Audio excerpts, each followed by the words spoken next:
but there are other hearings we should be having that we're not having, Madam Chairwoman. For instance, this stimulus bill that we passed, they're $1,200 checks. We just found out $1 billion of those, $1 billion worth of those, I'm sorry, over $1 billion worth of these stimulus checks went to deceased individuals. And the check says deceased on it. I'd like to have a hearing on why are we sending $1,200 checks to deceased people. Also, it just came out in an NPR article that the IRS admits that they are sending $1,200 stimulus checks overseas to non-Americans.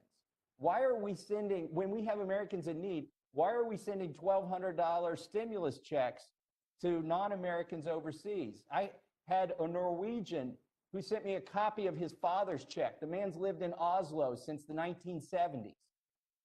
He's a Norwegian citizen, not a dual citizen, received a $1,200 check, does not file a U.S. tax return. Can we please have a hearing on the waste, fraud, and abuse? And I've just scratched the surface that's gone on with this stimulus program. Adding insult to injury, I know hundreds of my constituents, many of them in the military, who still haven't received the $1,200 check. And I think it's an insult to our soldiers serving overseas that, I know it's hard to get people to respond to a census sometimes, but we know every member of the military. We tell them when to get up, what to eat, when to go, yet we can't find them in order to send them a $1,200 check, and we're sending them to rich Norwegians overseas. I think this is a problem, and it deserves a hearing. And I yield back.